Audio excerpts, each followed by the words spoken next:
Electricity is one of those services, one of the many services that City of Windhoek afford to the consumers. Electricity is unique in the sense that this service is regulated, and according to the Electricity Act number 4 of 2007, the City of Windhoek as a licensee is expected to review its electricity tariff on the annual basis. Just for the viewers, our financial years start from the 1st of July and end on the 30th of June. So, beginning of 1st of July every financial year, prior to that we have to make sure that we do our application from the Electricity Control Board. Now the question is to say, what informs the review? Electricity is a commodity that we, a City of Windhoek, do not produce. So we procure this energy from NamPower, who is our bulk supplier, and our mandate in terms of the Local Authority Act is to distribute electricity to the end consumers. In doing so, the City of Windhoek incur a cost to make sure that we transmit this electricity from the bulk point to the end point to the household and businesses.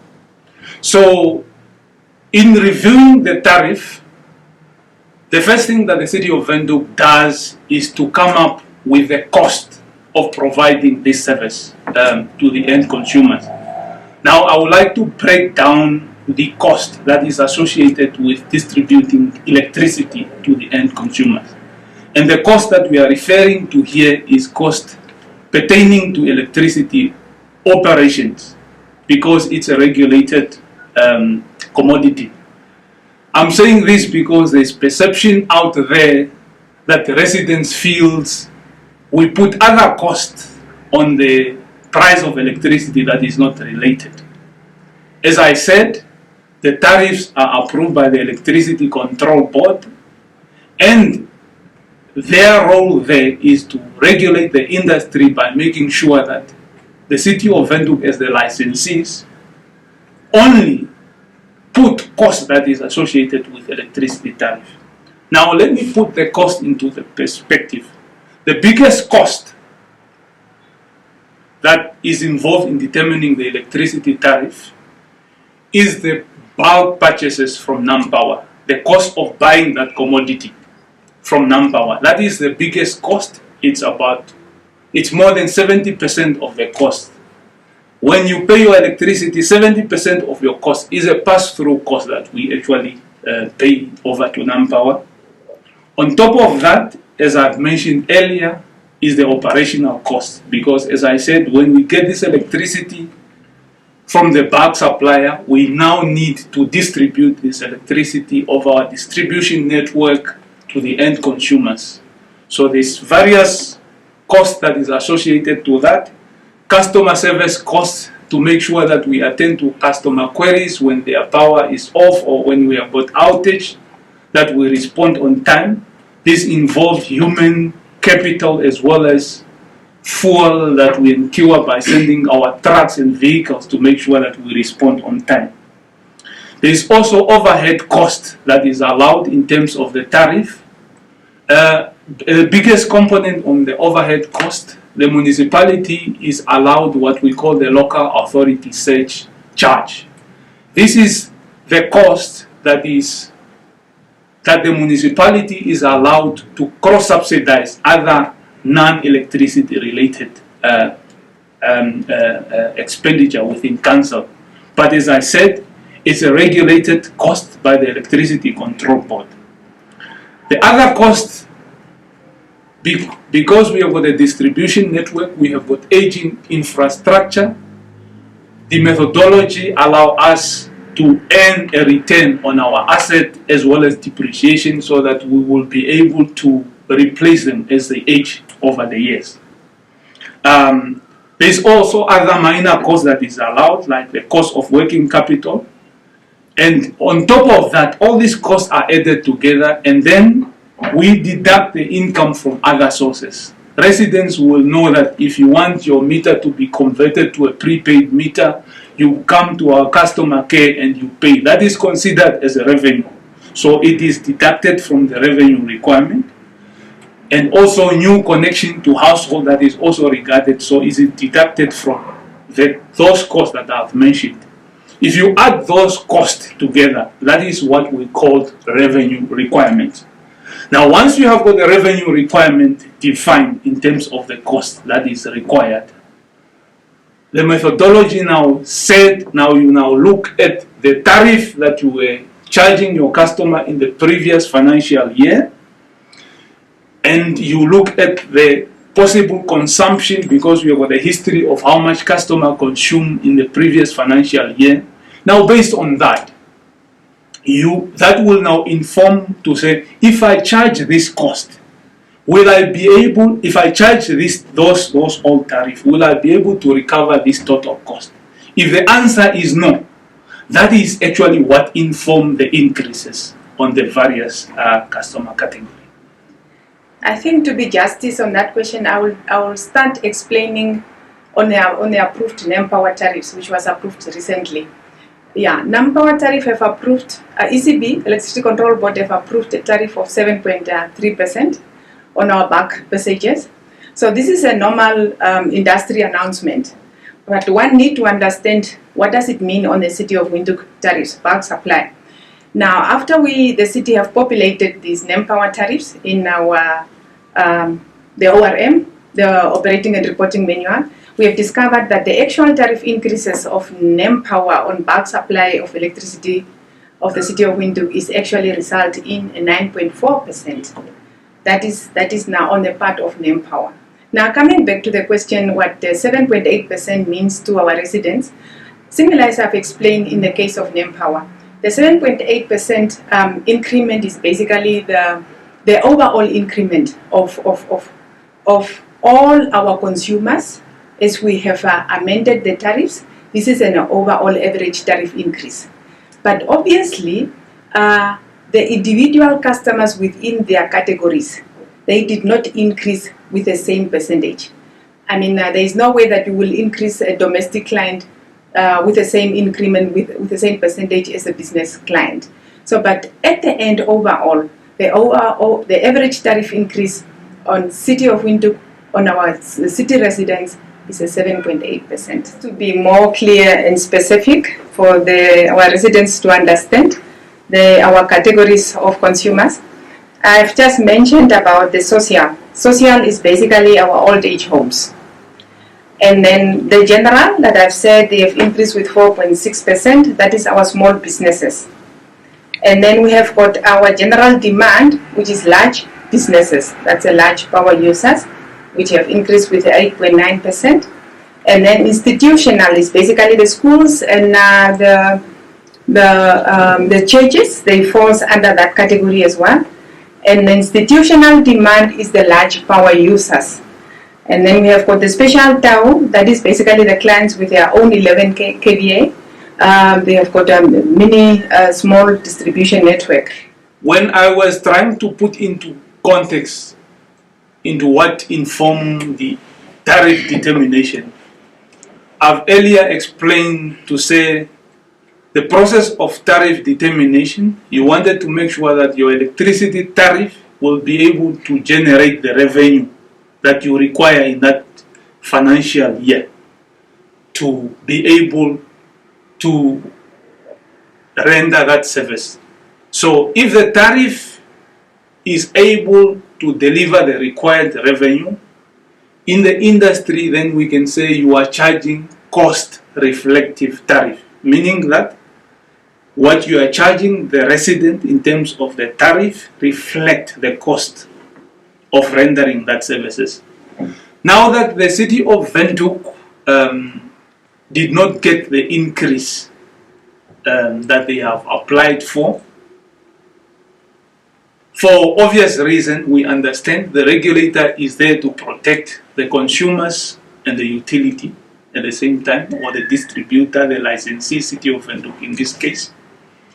It simply means that this announcement have got a financial implication meaning that the city of Windhoek will not be able to recover the revenue that we anticipate to render the service in this financial year. To quantify it, our revenue requirement that we anticipated with that tariff increase of 10% was 2,137,781,536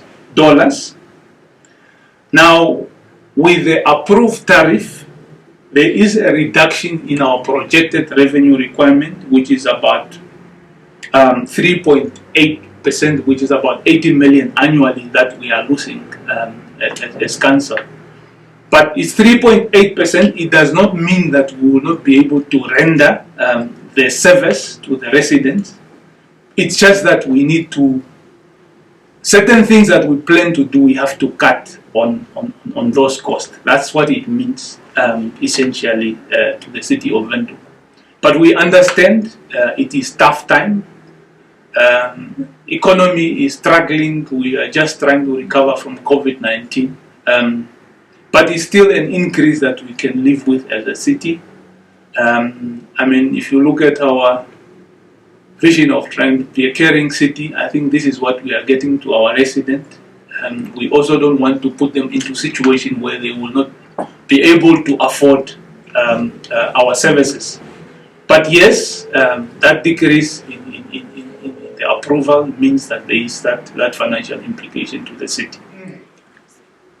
No, you should not be worried, and I think that's what I tried to say earlier on. In terms of electrification, especially in the informal settlements, we are doing this project jointly with government. There is funding provision, and this is capital projects. And I think this is where we need to differentiate. You see, in the ORM, you don't include capital project, but you include the cost of financing. If you have borrowed money somewhere from the bank, it is the bank charges that is allowed for in the ORM, in the tariff determination model. And it's usually a very insignificant amount, if I can put it that way. So as a resident waiting for services in the informal settlement, you shouldn't be worried because of this decrease in the approval. I think we are aware that the Electricity Control Board, which is the regulator of electricity, they approve the tariffs once a year, which is normally from the 1st of July. So the tariff is not backdated. But we as a city, we are compelled to charge the tariffs from the approval date, which is the 1st of July, effective from the 1st of July. But now, when you look at the tariffs like our prepayment tariffs, because we cannot backdate the tariffs, we cannot backdate the prepayment tariffs. So the city have lost revenue almost for a full month because the tariff was approved on the 1st of August. And we got the approval on the 1st of August. But the tariff was supposed to be implemented with effect from the 1st of July. So on the prepayment tariffs, we as a city have lost revenue there. But on the other tariffs, as I've said, that the approval date is 1st of July. And now how our billing system works, the consumption for July is normally charged in August. So meaning in July, the tariff is already approved, it's effective. So the conventional clients will be charged with the correct tariffs that was approved by ECB. It is always in the interest of City of Windhoek not to increase tariffs, to impose high tariffs on our residents, but always to consider various alternatives to keep our operational budget affordable and for the tariffs to be affordable as well. Just wanted to re-emphasize again to our residents that the City of Windhoek, this commodity called electricity, we don't generate it. That's why every financial year when we have to review the tariff, we do not start to review the tariff until we get an indication of the increases from the bulk supplier, which is NAM Power. As I've said in the beginning, this is our biggest cost, and our resident can vividly recall, I think 2 years back, Nampower actually got a negative tariff increase from the Electricity Control Board. In that financial year, the City of Windhoek did not increase the tariff. Why? Because the largest cost in the tariff, which is the pass-through cost from Nampower, was zero. So it is very important that our end consumers realize that the biggest cost drivers in these increases is the bulk supply of electricity. And from council perspective, as part of our social responsibility, we ordinarily do not want to increase the tariff. But as I said, the electricity tariff have to be cost reflective. If there is increases from the bulk supplier, which is Nampower, as a city, we are forced to make sure that that increase is affected on our existing tariff, and then we also add those costs that went up, that made up the 30% of the tariff, as I've earlier mentioned. So, as City of Windhoek, we always try to keep the tariff low. Over the years, there has always been under recovery. I think the impact of this decrease from the 10.5% that we've applied for, we said is 80 million. It's the cost that council is actually taking on without having to compromise on the service of electricity supply to the end, to our residents. So once again, we just urge our residents, if they have got any questions pertaining to the new tariffs, they can always contact our customer care, and we are sure questions can be channeled to our electricity departments, where we are prepared to give clarifications to the various customer category if it's not clear. Thank you.